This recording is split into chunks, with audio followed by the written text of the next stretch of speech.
Well, hello and welcome to the Spirit Safe. My name's Rob. Thank you very much indeed for joining me. Now it's going to be Scotch whisky again this time, and it's a bottle I've had open for quite a while. The time has come to review it. It is the Glengoyne 18-year-old. Now I reviewed the 10 and 12, not last year, for the year before, and both of them very good. So continuing that vertical, I thought we'll go for the 18 now. Wonderfully packaged. It's sort of tastefully over packaged. And Glengoyne have actually since changed their packaging since this was released, and not for the better, unfortunately. It looks very amateurish now.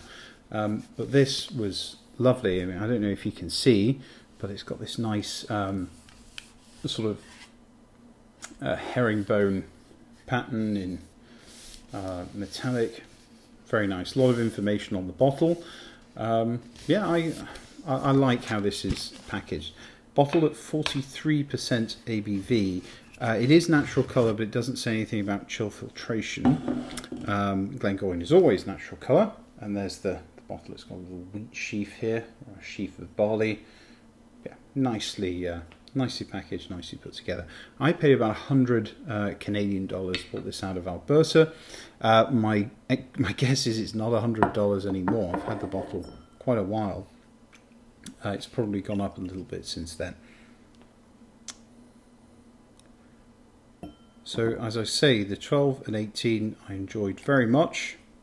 Sorry, the 10 and 12 I enjoyed very much. So let's see how we're doing with the 18.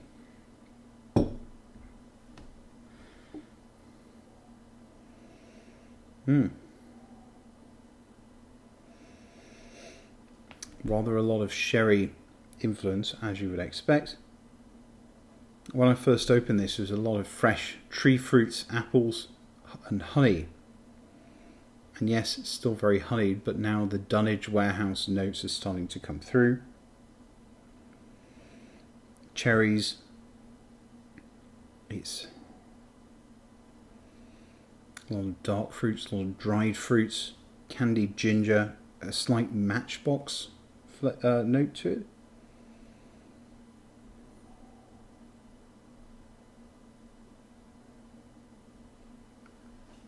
A citrus element on the nose with a bit of grapefruit rind. A lot of oak, caramel, tobacco, banana peel,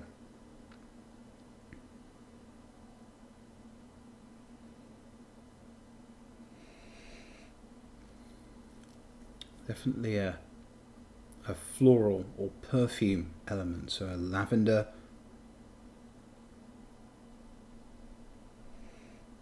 fruit blossom, dry spices, dried powdered ginger,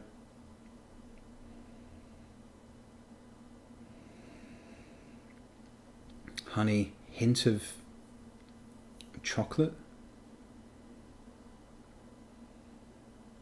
And this has actually got spicier on the nose since I opened it. When I first opened it, it was very kind of sweet fruits. Not so much of the spices, but it's as the bottle has been open for probably 9 months or a year, I think the spice is coming out a lot more.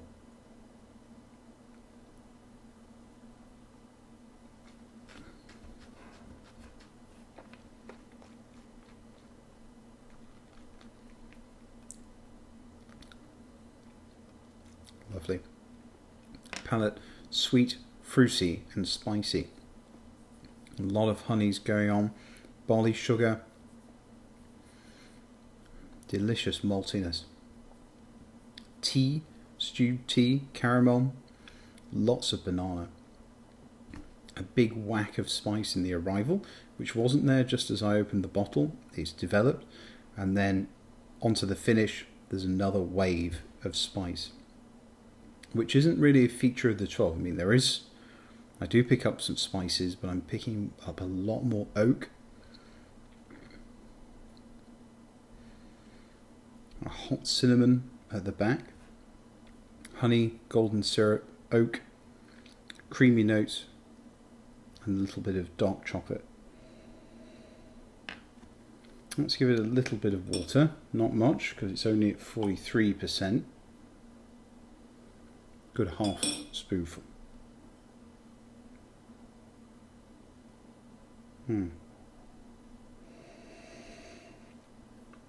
Orange starting to appear, creamy notes coming through. More intense citrus with a little bit of mint. Sweet sherry.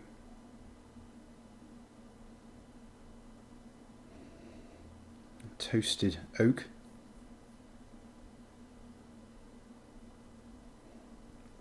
More of the cereal component with a drop of water. So the 12 has a lovely cereal component more than maltiness, and that comes through a bit more with a drop of water. It cuts a lot of the spice. Still a little bit of Matchbox, but it's more citrusy.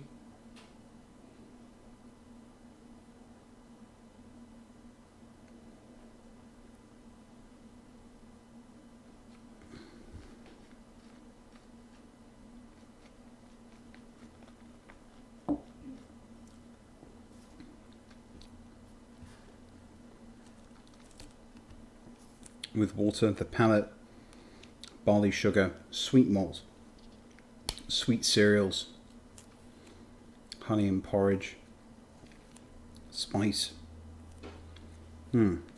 Delicious. And the finish, fruity, spicy, cinnamon, malty.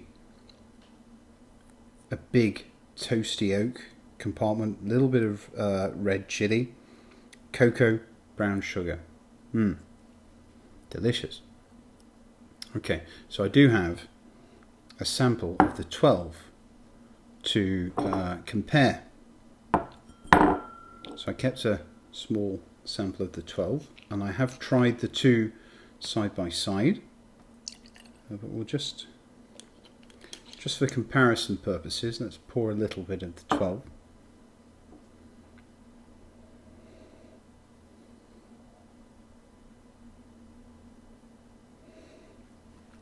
Much smaller nose on the 12. You get the fresh fruit and the tree fruit, the apples. A little citrusy element to it. A kind of slightly citrusy malt.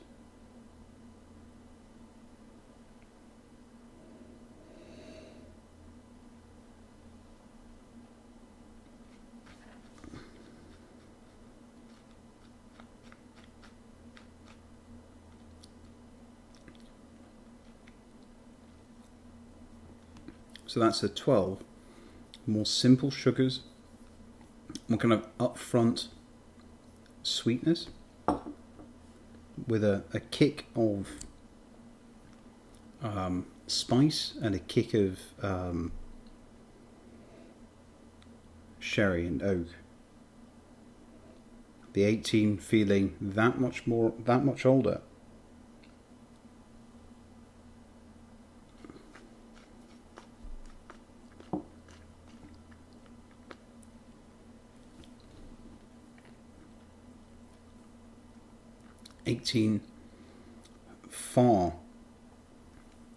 Far more on the sherry and oak side.